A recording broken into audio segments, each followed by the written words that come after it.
কখন লিখেছি জানেন? যখন করোনা আসলো না, করোনার সময় দেখলাম বাসার মালিকগুলো রাস্তায় বাসায় কাজ করে খায়, ভ্যান চালিয়ে খায়। দাদু ভাই, আমি নিজে দেখেছি। এই মানুষগুলোকে পর্যন্ত ভাড়া মকুফ করে নাই। তখন তাদের এই জুলুম দেখে তখন আমি একটা গজল লিখেছিলাম, একটু গিয়ে শোনাই। আপনারা আমার সাথে পারলে সুর দিবেন। জুলুম যারা করলা বন্ধু, হারাইলা দুকুল, জনম জনম কি দিও তোমার হবে না মাসুল। একবার ভেবে দেখো না তোমার কোথায় ঠিকানা, একবার ভেবে দেখো না তোমার কোথায় ঠিকানা। এখনো তো আছে সময়, এখনো তো আছে সময়, বুঝো তোমার ভুল। জনম জনম কি দিও তোমার হবে না মাসুল, বলে জনম জনম কি দিও তোমার।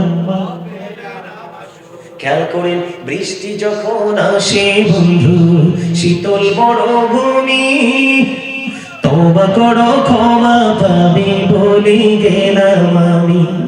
বৃষ্টি যখন আসে বন্ধু শীতল মরুভূমি, তওবা করো ক্ষমা পাবে বলে গেলাম আমি। তোমার জীবন মোহনা কোথায় সে তো জানো না, তোমার জীবন মোহনা কোথায় সে তো জানো না। ক্ষমা যদি না পাও বন্ধু, ক্ষমা যদি না পাও বন্ধু, পাবে না তুকুল। জনম জনম কে দিও তোমার হবে না মাসুল, বলে জনম জনম কে দিও তোমার হবে না মাসুল। বলে জুলুম যারা করে না বন্ধু, হারাই না দুকুল, জনম জনম কে দিও তোমার হবে না মাসুল। কাঁদলে সেদিন লাভ হবে? কোনো লাভ হবে? সময় হারিয়ে লাভ হবে না। সেটার সূত্র ধরে আরেকটা গজল লিখছি, একসাথে আরেকটু গিয়ে শোনাই দিই আপনাদেরকে। এটাও আমার লেখা, আমার সুর। একটু গাইবো? আমার সাথে একটু সুর দিবেন সবাই। একটু আমার কথাগুলো প্রথমবার একটু খেয়াল করবেন, পরের বার আমার সাথে ধরার চেষ্টা করবেন। কারণ যত বেশি বলবেন ততই আপনার জড়তা দূর হয়ে যাবে, ততই আপনার হার্ট কি হয়ে যাবে। খাঁচা ছেড়ে যায় রে পাখি, চলিও চিন দেশে, কুল কিনারা পাই না খোঁজে, গুড়ে পাগল বেশি রে, গুড়ে পাগল বেশি। বলেন খাঁচা ছেড়ে যায় রে পাখি, চলি চিন দেশে, কুল কিনারা পাই না খোঁজে, গুড়ে পাগল বেশি রে, গুড়ে পাগল বেশি। কি লাভ হবে এখন তোমার ভাবনা চিন্তা করে, এখন তুমি বন্দী আছো আপন মনের ঘরে। চাইলেও তুমি পারবে না যেতে শান্তি সুখের নীড়ে, কুল কিনারা পাই না খোঁজে, গুড়ে পাগল বেশি রে, গুড়ে পাগল বেশি। পাপী আত্মাটা পাগল হয়ে যাবে। আজরাইল যখন নিতে আসবে বডির বিভিন্ন জায়গায় লুকানোর চেষ্টা করবে। লুকানো থাকার কি সুযোগ আছে? যখন জাহান্নামে যাবে যন্ত্রণা একটার পর একটা ভোগ করতে থাকবে, কত কিছুই চাইবে, কিন্তু আপন ঘরে তুমি বন্দী হয়ে গেছো। ওখান থেকে নির্দিষ্ট সময়ের আগে আর তোমার বের হওয়ার কোনো সুযোগ নাই। সেই জীবন আপনার আমার হবে কিনা? আরে মৃত্যুবরণ করতে হবে কিনা? বাঁচতে পারবো? All men will die. সকল মানুষকে মরতে, বাঁচার কোনো সুযোগ আছে? কি করবেন সেদিন? ফুলচারিতের ফুলটা 30,000 বছরের রাস্তা হবে, চুলের চাইতে চিকন হবে, হীরার চাইতে ধার হবে, উপরের দিক দিয়ে আগুন, নিচের দিক দিয়ে আগুন। কিভাবে আপনাদেরকে বোঝাবো, আমার ভাষা নাই। ওয়াল্লাহি আল্লাহর কসম করে বলছি আপনাদেরকে, আজকে যদি এখান থেকে শিক্ষা নেন, আমার সাথে 4 জন লোক আসছে, এদেরকে জিজ্ঞেস করবেন আমি ভুল বলছি কিনা। আমি আমার পার্সোনাল বিশেষ কোনো কাজ ছাড়া দাদু ভাই আমি ঘর থেকে বের হই না, বিশেষ কোনো কাজ ছাড়া আমি ঘর থেকে বের হই না। কেন জানেন? চোখের অপরাধ হলো দেখা, চোখের জিনা হলো কি? রাসূল বলেছে পৃথিবীর অবস্থা যখন ইসলামের প্রতিকূলে যাবে, বিশেষ কোনো প্রয়োজন ছাড়া তোমরা ঘর থেকে বের হইও না। কারণ আপনি ওখানে যাবেন, নোংরা জিনিস দেখবেন, আর নোংরামি আপনার হৃদয়ে যদি বাসা বাঁধে, তখনই নফসের নোংরামি শুরু হয়ে যাবে। কথা বলেন না? বন্ধুরে আমার, হাঁটা চলা কমিয়ে দেন। কি করেন? হাঁটা চলা কমিয়ে দেন, কথা বলা কমিয়ে দেন, প্রয়োজন ছাড়া কিছুই করবেন না। আমরা মনে করতেছি আমাদের হায়াতটা অনেক বড়, আরে না বন্ধু, জাহান্নামের আগুন কত ভয়ঙ্কর। হযরত আবু হুরায়রা রাদিয়াল্লাহু তাআলা আনহু থেকে হাদিস কেন বর্ণিত, রাসূল জানিয়ে দিয়েছে রে ও বন্ধু, আল্লাহ জাহান্নামের আগুনটাকে 1000 বছর তাপ দিলেন, আগুনের রং হয়ে গেল বন্ধু সাদা। আল্লাহ কই না না না, এই আগুনে হবে না, আরো 1000 বছর তাপ দিল বন্ধু, আগুনের রং হয়ে গেল বন্ধু লাল। ও বন্ধু, আরো 1000 বছর তাপ দিল গো, আগুনের রং হয়ে গেল বন্ধু কালো। এক এক করে 3000 বছর আগুনটাকে উত্তপ্ত করে রেখেছে। ওই আগুনের ছোঁয়া, ওই আগুনের যন্ত্রণা কেমন করে সইবে রে? দুনিয়ার আগুনের চাইতে ওপারের আগুনটা 69 গুণ বেশি ভয়ঙ্কর হবে। জোরে জোরে বলুন নাউজুবিল্লাহ। বন্ধু রে, জাহান্নামীদের জন্য আযাব সবচেয়ে কম আযাব হলো আগুনের এক জোড়া জুতা। বিয়ে বাড়িতে গোস্তের পাতিলে যে বড় বড় ড্যাগের মধ্যে গোস্ত উতরায় দেখেননি? কথা বলে না কেন?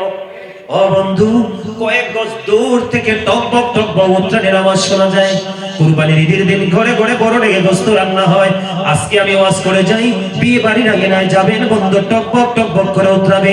বন্ধুরে আমার, তিন রাস্তার মোড়ের মধ্যে দেখবেন, কোন চৌমুনিতে দেখবেন, বাজারে দেখবেন, ও বন্ধু বড় বড় কড়াইয়ের মধ্যে তেল ভর্তি করে উত্তপ্ত করে এটার মধ্যে পেঁয়াজও ভাজা হয়, পুরি ভাজা হয়। আপনারা দেখবেন একটু রুটির টুকরা দিতে দেরি রে ও বন্ধু তাৎক্ষণিক ভাবে উতরাইতে থাকে, এমন ভাবে মাথাটা উতরাবে। ও বন্ধু, সেদিন তোমার কে রে তোমার এই দুঃখ ভাগ নেবে? কেউ নিবে না, কেউ নিবে না। সুখের ভাগ সবাই নিতে আসে, সুখের সবাই বন্ধু সবাই হতে চায় রে। দুঃখের দিনে কাউকে তুমি কাছে পাবা না।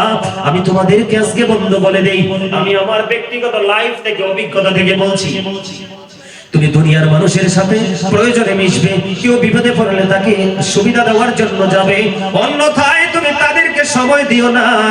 কারণ হলো তোমার সুখের দিনে তারা তোমার সুখের ভাগ নেবে, কিন্তু দুঃখের দিনে তারা কেউ থাকবে না রে। সেদিন তোমার সঙ্গী হবে তোমার মালিক। বন্ধুরে আমার, জাহান্নামী আমি কেমন করে বোঝাবো? আমি আপনাদেরকে বলতে পারতেছি না বন্ধু। এত ভয়ঙ্কর হবে, এত নির্মম হবে বন্ধু। জাহান্নামীদের জন্য আযাবের আরেকটা অপশন হলো বন্ধু জাক্কুম। এত ভয়ঙ্কর ও বন্ধু, এত বিষাক্ত। হাদিস শরীফের মধ্যে এসেছে বন্ধু, এই মুহূর্তে যদি আপনাদের এই জমিনের মধ্যে একটা ফোঁটা জাক্কুম বলে, কয় ফোঁটা? একটা মোটা জাক্কুম যদি বন্ধু আপনাদের এই জমিনে পড়ে রে, গোটা পৃথিবীর মাটিটা বিষাক্ত হয়ে যাবে। রাসূল বলে দিয়েছে, কিয়ামত পর্যন্ত ওই জমিনের মধ্যে কোনো ফসল জন্মাতে পারবে না, ফলাতে পারবে না। মাটিটা তো ভয়ঙ্কর রূপে বিষাক্ত হয়ে যাবে। ও বন্ধু, এই জাক্কুম তো পাপীদেরকে খেতে দেওয়া হবে রে। ও বন্ধু, তুমি বাঁচতে পারবা না, মরতে পারবা না। সেদিন সেখান থেকে তুমি পালাইতেও পারবা না, কাউকে তুমি দোষও দিতে পারবা না, চাইলে তুমি দৌড় দিতে পারবে না। ও বন্ধু, সেই দিনের কথা চিন্তা করো, একটাবার ভাবো যে মরণ যেহেতু আছে রে, ওপারের বাজার আমাকে এখান থেকেই করে নিতে হবে। দুনিয়ার বাজার, দুনিয়ার সংসার যেমন বাজার ছাড়া চলে না, চলেনি? দুনিয়ার বাজার যেমন সংসার ছাড়া চলে না, ও বন্ধু ওপারে আপনার বাজার ছাড়া চলবে না। আমার দিকে তাকান, আমি আপনাদের প্রত্যেকটা পার্সন ডবল পার্সন বলেছিলাম কিনা? তার মানে প্রত্যেকটা মানুষ দুইটা, একটা হলো তার দেহ আর একটা হলো তার আত্মা। ও বন্ধু, এখানে দেহের কিছু নাই, এই জায়গায় দেহের কিছু নাই, মসজিদে দেহের কিছু নাই। ও বন্ধু, আলেমদের মজলিসে দেহের কিছু নাই, আল্লাহর ওলিদের খানকায় দেহের কিছু নাই। দেহের কিছু আছে আপনার ঘরে, চাচার ঘরে, খালার ঘরে, বাজারে, দোকানে, সমনিতে আপনি যা খাচ্ছেন এগুলো দেহের মধ্যে ঢুকছে। ও বন্ধু, দেহের মধ্যে শক্তি আসছে, এনার্জি আসছে। এইটা হলো বন্ধু দুনিয়ার মধ্যে দেহের পাওয়ার রে। উপরে পাওয়ার চলবে আত্মার পাওয়ার, কারণ আপনি যা করবেন এখান থেকে সব আত্মাকে ঘিরে হবে। জোরে জোরে কন্যা সুবহানাল্লাহ। বন্ধুরে আমার, শুধু এখানেই ক্ষান্ত নয়, আযাব নিয়ে বলবো গো। ও বন্ধু, আরো আযাব আছে রে। জাহান্নামীদের জন্য কত ভয়ঙ্কর আযাব দেখেন। আমি আপনাদেরকে বলে দেই, পাপীদের জন্য খাবার বরাদ্দ আছে। আরেকটা খাবার হাদিস শরীফের মধ্যে এসেছে, রাসূল বলেছেন এটার নাম হলো বন্ধু তিনাতুল খাবার। কি? ইয়া রাসূলুল্লাহ, ইয়া হাবিবাল্লাহ, নবী গো, গো নবী, এই তিনাতুল খাবারটা কি গো নবী? এটা হলো আরেকটা জাহান্নামের নিংড়ানো রক্ত পুঁজ। এত আসতে বললেন নাউজুবিল্লাহ। রক্ত পুঁজ খাইতে দেওয়া হবে। কি করবো মানুষ সেদিন? উপায় আছে? কথা বলেন না, আছে? নাই তো। আপনারা খেয়াল করে দেখেন, আমার এখানে যে দাদু ভাইরা আছে, তাদের সুস্থতা আর আপনার সুস্থতা, আমাদের সুস্থতা এক না। কথা বল না কেন? তাদের তুলনায় আপনার হায়াতটা একেবারে সীমিত। তারা যে খাবারে মজা পাইছে সেই তুলনায় এখনকার খাবার তো মজা নাই। সবকিছু ছোট হয়ে গেছে না?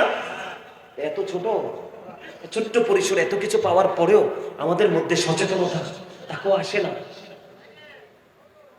আমি আপনাদেরকে বলে দেই বন্ধু, জাহান্নামীরা পানি চাইবে, পানি। কি চাইবে? পানি চাইবে। ওই পানিটা তো তপ্ত হবে, এত গরম হবে। হাদিস শরীফের মধ্যে যে মাথার মধ্যে ঢেলে দেওয়া হবে। মাথার মধ্যে ঢালতে দেরি রে, ও বন্ধু পেটের মধ্যে ঢুকে যাবে। পেটটার মধ্যে ঢুকতে দেরি, ও বন্ধু সব কিছু গলে গলে ওই জুসের মতো লিকুইড হয়ে হয়ে দুই রানের মধ্যে খান দিয়ে বের হতে থাকবে। আপনি সেদিন পাপীরা কাঁদতে থাকবে, ও বন্ধু চিৎকার করতে থাকবে। কত নির্মম হবে রে, কত নিষ্ঠুর হবে রে বন্ধু। এই পরিবেশটা কত প্রতিকূল হয়ে যাবে, তোমার জন্য অনুকূল পরিবেশ আসবে না। ও বন্ধু, দুনিয়ার মধ্যে তুমি নরমাল ঠান্ডা পানি খেতে চাও, এটাই যদি না হয় তুমি কি করতে চাও? ও বন্ধু, ফ্রিজের পানি খেতে চাও? আমি তোমাদেরকে বলে দেই, জাহান্নামীদের জন্য উত্তপ্ত গরম পানি মাথার মধ্যে ঢেলে দেওয়া হবে, পেটের মধ্যে ঢুকে যাবে। গলে গলে গলে গলে সবকিছু বের হতে থাকবে।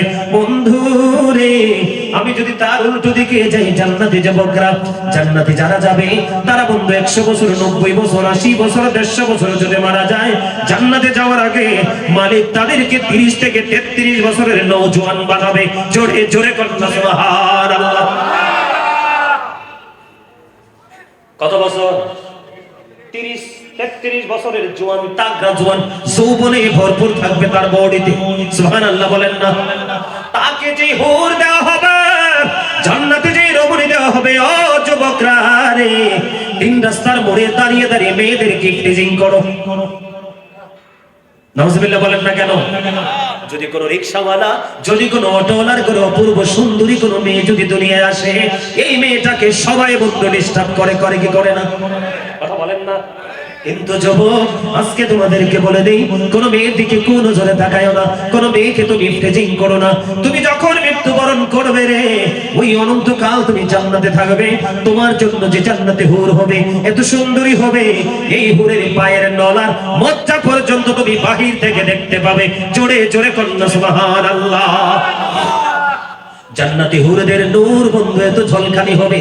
জান্নাতি নারীদের যে হুরেদের যে ওড়নাটা, এই ওড়নাটা পৃথিবী এবং পৃথিবীর মধ্যে যা কিছু আছে সব কিছুর চাইতে উত্তম।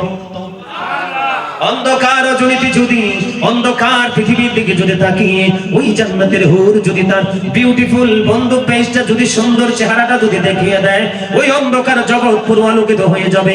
ওই হুরের এত প্রেমময় হবে বন্ধু। তাই হুরেদের বকের থুতু যদি বন্ধু একটা নোনা পানির সমুদ্রে ফেলানো হয়, নোনা পানি সঙ্গে সঙ্গে মিঠা পানিতে রূপান্তরিত হয়ে যাবে। তাদের কণ্ঠ এত সুন্দর হবে রে, জান্নাতের মধ্যে একটা উদ্যান থাকবে, এত মধুর সুরে প্রেমময় সুরে তারা সুরে সুরে গান গাইবে। আমার রাসূল বলে দিয়েছে, ও পৃথিবীর উম্মতেরা, তোমরা কোনোদিন এই মধুর স্বর তোমরা শোনো না। জোরে কন্যা সুবহানাল্লাহ। জান্নাতের মধ্যে যুবক যারা যাবে 30 থেকে 33 বছরের হয়ে যাবে, বন্ধুরে আমার, জান্নাতীদের জন্য 4টা নহর বরাদ্দ থাকবে। কয়টা? কথা বলে না কেন? কয়টা নদী? একটা হলো দুধের নদী, একটা হলো শরবতের নদী, একটা হলো বন্ধু পানির নদী, একটা হলো বন্ধু মধুর নদী। যত মন চায় তুমি ততই খেতে থাকো রে ও বন্ধু, যতই মন চায় ততই তুমি খাও, যতই মন চায় ততই তুমি পান করো, কলিজা শীতল হয়ে যাবে রে। কিন্তু তুমি যতই খাও তোমার প্রস্রাব হবে না, পায়খানা হবে না। জোরে জোরে কন্যা সুবহানাল্লাহ। আমার রাসূল জানিয়ে দিয়েছে, ও বন্ধু আমার রাসূল জানিয়ে দিয়েছে, যারা সর্বপ্রথম জান্নাতে যাবে তাদের চেহারা সূর্যের চাইতে আরো গ্লেজি হবে, পূর্ণিমার চাঁদের চাইতে সুন্দর হবে। জোরে জোরে কন্যা সুবহানাল্লাহ। ওখানে তারা নাক ঝাড়াবে না, তারা কোনো থুতু ফেলবে না, মল মূত্র তারা ত্যাগ করবে না, চোখে তাদের সুরমা দেওয়া থাকবে, চুল থাকবে না, দাড়ি থাকবে না। জোরে জোরে কন্যা সুবহানাল্লাহ।